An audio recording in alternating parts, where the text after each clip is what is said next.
A little over a week ago, we made the decision to pull our son out of the public school system in favor of homeschooling.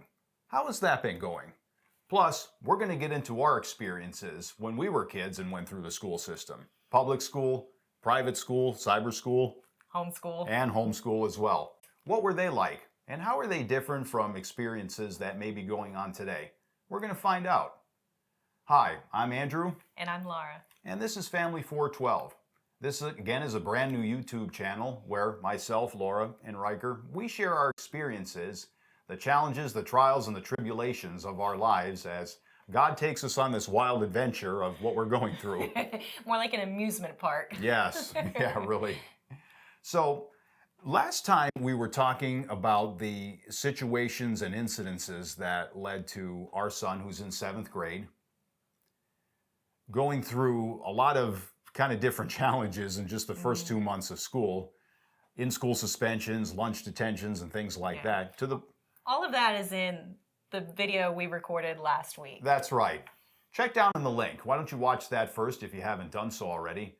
Come back. That way you'll be able to follow the story along with us as we continue it. It'll save us some time. It will save us some time. That's right. Because in this video, as I said, we want to get into our experiences, what we went through, and how homeschooling is going for Riker right now, just 1 week in. Very different experience than maybe we anticipated. First of all, before we go any further, we want to thank all of those out there who watched our first video, who commented, who sent you some private messages, texts. I got so many messages, texts, even calls. Just thank you all so much for reaching out, for telling your stories of how you had similar situations or different, or how you went through something years ago and how your kids are just facing life now. And it just really encouraged us to be like, okay, we are hearing from God right now. We heard from people present and past, near and far, all different kinds of experiences. We even heard from a few educators, didn't we? We did, some teachers, yeah. Who basically kind of understood what we were going through from their perspective. Because, sometimes teachers just have bad days. Yeah, and they were surprised at some of the extreme measures that our teachers for Riker sadly had to go through. Yeah. So we're really in a very transitionary stage in our lives right now with him and with this whole schooling process. And we're going to explain that in just a little bit. But first of all, kind of to set the stage, I wanted to go into our experiences when we were growing up, because they're very different. Very different from each other, very different from Riker. Very different. And might be different from y'all, across the pond. Yeah, that's true. I went through public school pretty much my entire schooling experience up until late in high school. Then I had gone somewhere else. You, on the other hand, never saw the doors of a public school. Never, no. Not unless it was a craft show with my parents' business. I never went through a public school during school hours, ever. Very interesting. My public school experience was probably your typical public school experience. There was bullying, there was fighting, there were all kinds of different challenges that a 12 or 13-year-old kid might face. And one thing I was trying to think about what I might share in this video as far as my experiences in middle school. Middle school was a tough age. It really was. You're not in kind of playtime anymore in elementary school, but you're not yet in high school when you're supposedly growing up or grown up. Middle school is that transitionary period where there's a lot of uncertainties. You're still a kid, you're not quite an adult, but you're having more adult thoughts than a kid might. You're finding your place, kind of where you fit in life, so to speak. And I can remember what I was trying to think about. What was one thing that I went through? Well, I remember one incident that it was in 7th grade, as a matter of fact, where our textbooks, we would have to cover them. We'd have to put book covers on them. Like paper covers? Yeah. I'm picturing like the brown paper. Yeah. Okay. Yeah, that was one option. You cover them so that I guess they wouldn't get ruined and you'd be able to pass them on to the next year and they just to suffer less damage. Yeah. Save the cover. But anyway, I had gotten up from my desk one day and had gone somewhere to the restroom or to another part of the classroom. I come back and my textbooks are completely covered and littered with drawings, really inappropriate drawings.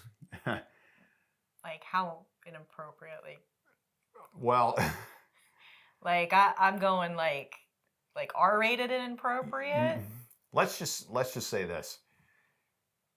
Picture what a 12-year-old boy, what he's learning at that time.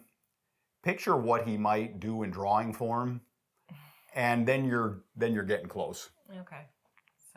So, and me being the kid that I was never one to speak up for myself. I never told the teacher. I didn't rip the cover off the book. I should have, but then I would get in trouble for not having a cover on my book.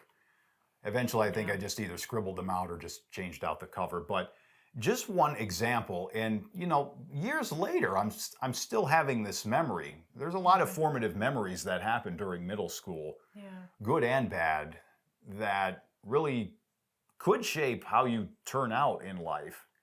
That really was not a pleasant memory for me. In fact, that probably greatly affected how you approached people in general, right? And how you probably protected your stuff a little bit more. Yeah, definitely. Just this morning, as a matter of fact, I walked in on a conversation at church that two guys were having, and I know they were talking about their kids, possibly about schooling. But one of them had said to the other, if I could only go back in time, if I had a time machine to go back about 30 years and have a conversation with my younger self, what would I say? What would I say to myself? I'd say, do this, don't do that. Here's how, if you want to turn out right, here's what you got to do. That's a very common question in the time travel world. Yeah. Yeah. Yeah. What would you tell your younger self? And I think the point of the story is we all have regrets. We all have things that we, unpleasant experiences that we would rather not have gone through. And not only that, but if you could go back in time and tell your younger self how they should act, how they should live, do you think they'd even listen? No. Probably not. Probably not. No. But all of those different experiences shape who we are, good or bad. Even the bad experiences, God sees us through those situations. And really, no matter what happens, we know that He is with us. Yes. And everything will turn out for good. Very confident in that. So even in those bad experiences like the one that I just went through, it's life. It's part of life. It's a event that changed you, whether good or bad, to be who you are now.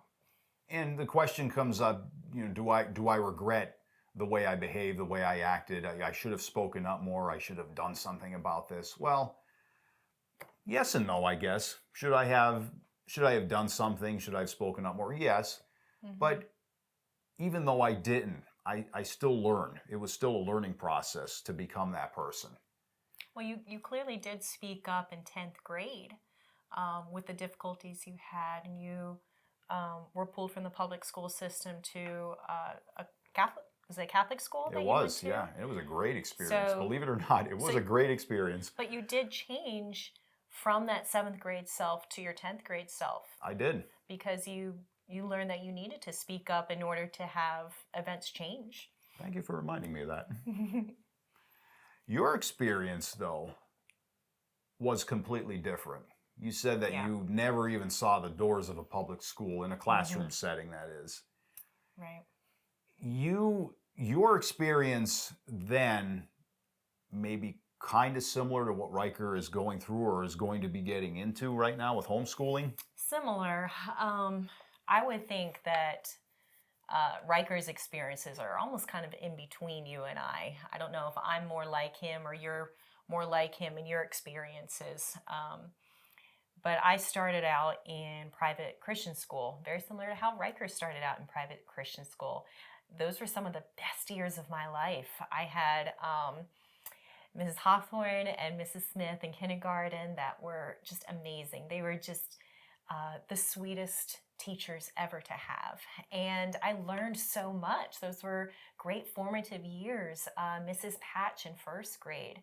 I credit both of these classes of getting me into reading and my love of reading so much. And I remember just learning the numbers in kindergarten. In other words, it was great. I enjoyed it, and it was a big reason why I just loved working in the private schools, because those were my favorite schooling years, was in the private school, and why Riker was in kindergarten for private Christian school. In first grade, though, and I don't remember this, but it must have been very significant homework that I had in first grade. Because my mom credits that to being like, she felt like she was homeschooling me with the amount of homework that I would bring home. And she's like, why am I paying such and such money for a private school when I could be doing the same amount of work for free as homeschool? That's really interesting you bring that up, because in the public school system, I always had a lot of homework. That's amazing. I think that must be a generational thing then. It must be, because Riker in elementary and the couple of years of middle school didn't Never. have much. I mean, No. he had studying for tests and things like that, but no like out of class assignments. That a couple here and there, but not near the volume that I remember having. More optional homework he would have. And he's a very good student that works fast. Honestly, he's actually had some issues because of how fast he'll work. He'll miss questions, we've heard. But he works so fast that he's able to have time to do any homework that he could potentially have at home. So he'll work and not have anything except maybe studying for a test. Right. Yeah. But you were bombarded with homework, you said. Apparently, I do remember some nights working very late as a first grader with a lot of homework. So, that was a big reason. I think money was another reason of going into homeschooling. And then I was homeschooled from second grade until 8th grade. And they were very isolating, lonely years. And it was... Why? It was just my sister and I. And at about the same time that we transitioned to homeschooling, we also transitioned to another church. So I had lost not only my friends from school, I had lost all my friends from church.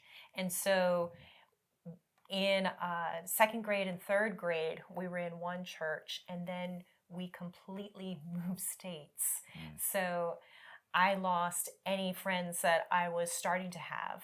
And we moved to the Poconos of Pennsylvania, where really wasn't much at all. And we spent the next several years trying to find a good church. And because of that, I didn't have many friends. And I came from, in kindergarten, first grade, I was as much as a kindergarten first grader could be a popular girl. I was a popular girl where everyone wanted to be my friend. I had plenty of friends. And I mean, yes, again, I was, 6, 7 years old. And, once you leave the classroom, those friends don't follow you because, it was a different time period. But to go from that to having no one, and it just got watered down as I grew older. And I just remember 8th grade just being in the pits of despair. And at least in 6th, 7th, 8th grade, those middle school years, I did have youth group. And I had a couple of friends in youth group, but the majority were, because of different things that I was going through, just a lot of bullying went on. So it was isolating for multiple reasons then, until I got a postcard. Well, it was our family got a postcard in the mail, and it was advertising this new thing, cyber school. And I found socialization through online chat rooms. We had huge chat rooms in our cyber school, and I might not have been able to see people face to face, but I got to see them through the computer.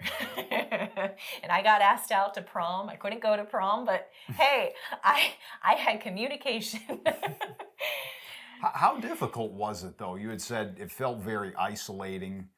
So your middle school experience, sixth, seventh, and eighth, you were still homeschooled, and Hmm. eighth grade was kind of the culmination of just that, not a bad experience, but very lonely Very lonely. Yeah. experience. I Yeah. still learned, I had wonderful times with my parents and we did Hmm. field trips and I know they tried their best. Hmm. It was just the environment of it all. And um, that's why I think I decided early on, like, I'm not going to homeschool You Riker. know, I often hear the comment from those who are homeschooled, or yeah, I guess those who are homeschooled. I was homeschooled and I turned out okay. And I Or the question, because I would get this yeah. from someone that, if I'm talking to someone that wasn't like, are you okay? Why do you think that is? Is it kind of like a social awkwardness that homeschoolers, they get that reputation because they don't have the public school experience, they don't have like real world Yeah. interactions with kids? I think there's a stereotype where a lot of the rural areas will have more homeschooling, and because maybe it's harder to get the buses to certain locations. I mean, it's a big Yeah. stereotype. And I fell into that stereotype for a while there. I was told that I was sheltered from a couple Hmm. different people, adults. But I took it upon myself to educate myself. And when I went to culinary school in New York City, that was a complete awakening of just a brand new environment. I lived by myself. So it was isolating again, but I was able to see people. And You were in a classroom setting. I was in a class, it was small classroom Yeah. size. That was the beauty of that culinary school. They capped their classroom size at 16. So I got the one-on-one teaching. But I saw different cultures I really wasn't friends with because of the environment I was in Pennsylvania. And I was able to see different viewpoints and different opinions and um, just different personalities and just different ways to tackle life. And I think I was challenged late in life with those things that public school kids have been challenged early on. And it could be why I was delayed so much in finding my identity and finding what I want, what makes me tick, and just what I want in general. So there was a lot of stuff in homeschooling, I feel like, that catapulted me forward. I had the freedom to learn lots, but there was a lot of social things that I do agree socially held me back, and I had to. Thankfully, I love to research. I'm someone that is a go-getter. Actually, I would credit homeschooling for putting and my parents to put that entrepreneurial spirit in me. There is something in that freedom of an environment that comes, but there's also that absolute need to research and to look beyond your own four walls. And homeschooling does isolate you in those four walls and maybe just one opinion and one thought process.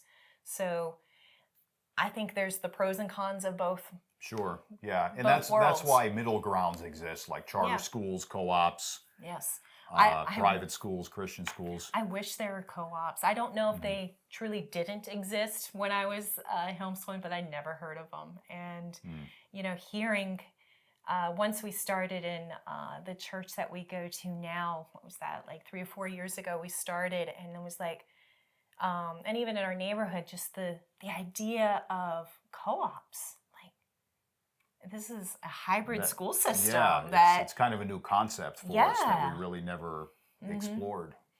And the more we research that, the more it's like, I think that particular thing fits our wants and needs and where we would like to see our son.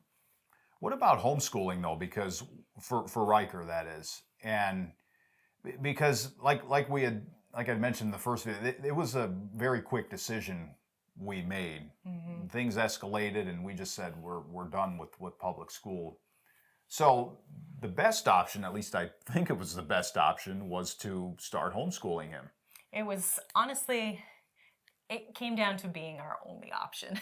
I think so. I think so. Yeah. We did explore other avenues, but they weren't going to work out because it's kind of the middle of the school year, though. It's hard to get in anywhere. Yes. Some won't even let you in, but yeah, a lot of them are only on the lottery system Right. prior to even the school year starting. So now they'll just laugh in your face, like, yeah, we'll get you started for next year. maybe we'll see.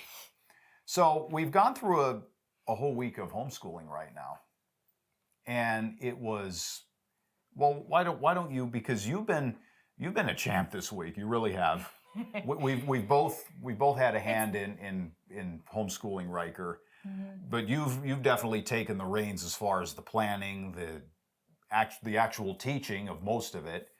Well, I had it was just a God thing. I just ended up having a natural week off from work this week, so I didn't have any.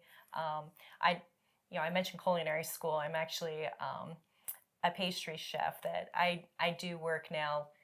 I try to keep it part-time. Most of the time it's full-time, where I do cakes and cookies and just custom orders. But this week ended up being a week I didn't have much. It was mainly just conversing with customers, and also it was more time that I could give Riker this week, and kind of hoping that, because I have some really busy weeks coming up, that you will take the reins a little bit more. But in this week, we started off strong. We had the curriculum given to us from a wonderful friend, and so that we were able to have the materials that were needed. And I got my planner, and I started things off, and I got a portfolio to keep things organized. And we started by going through each subject and seeing where Riker is.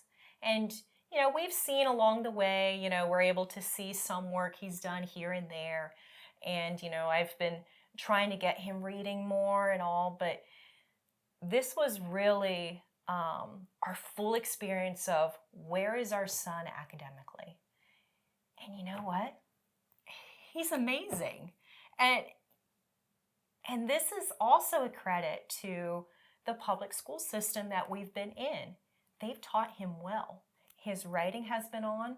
His arithmetic has been great. His knowledge has been wonderful. Yeah. Where he's lacking is in his confidence.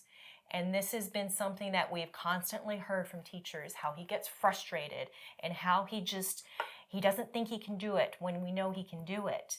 And I think he really is looking forward, he is going to benefit so much from that one-on-one attention. Mm-hmm. Like there was, so we went through the math book, and we're like, okay, where is a part in it that you haven't learned yet? And we got into middle of chapter 3, before he was like, I don't recognize this.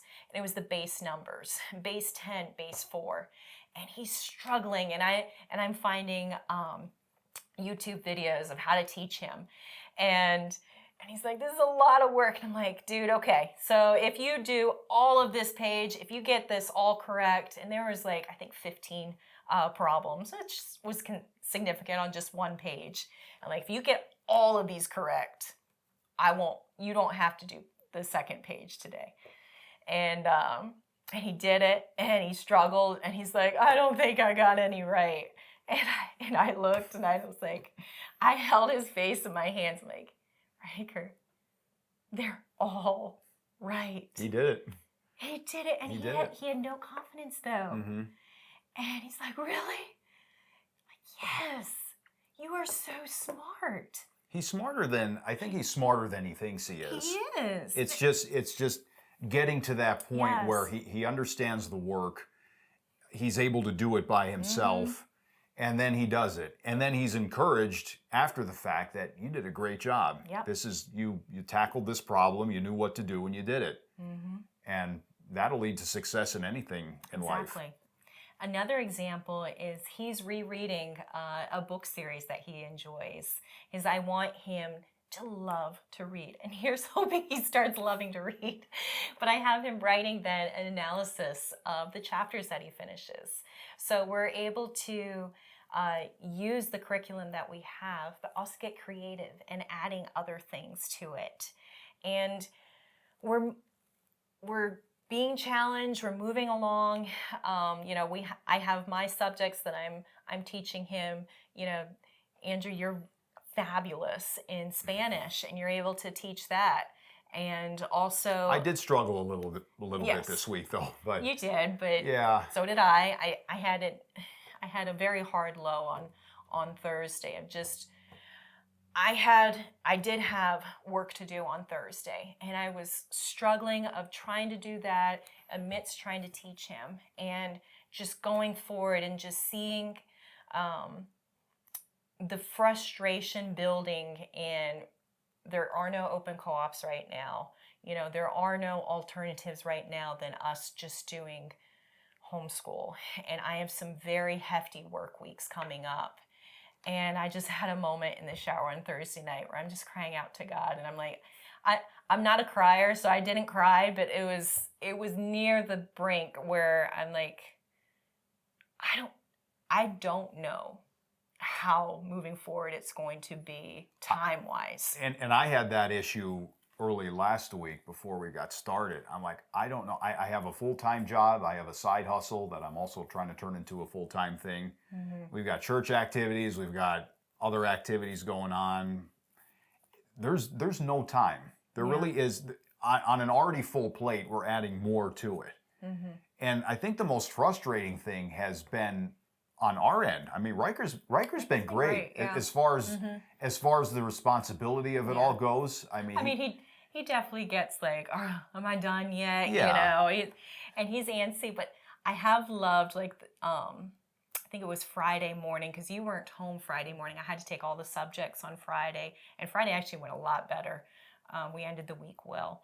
And there was one time though where I'm like, okay, we were going, and I'm like, dude, take a break. And he went on a bike ride in the neighborhood. We have a very safe neighborhood here, and then he was great when he came back. And I'm like, how great it was to have that freedom.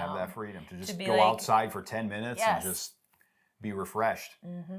But yeah, I mean, the frustrating part, and I guess we properly titled this "Fun or Frustrating," but the frustrating, he's having fun. I'd say Riker's having fun so far with it. And to an extent, we're having fun too. I think it's really interesting, all the different subjects we're able to learn and all that. There's things that I didn't even know, hexadecimals and things like that. Well, I didn't know anything about that. I mean, again, we were doing base 10, and I had just finished a book for a book club I was in, and it was a sci-fi book, and it was an alien race that has base 6 that they're doing. I'm like, I understand that. You already know what that is. Exactly. You never know where you're going to pick up certain things that will prove useful down the road. Yes. Sometimes from the strangest places. Mm-hmm.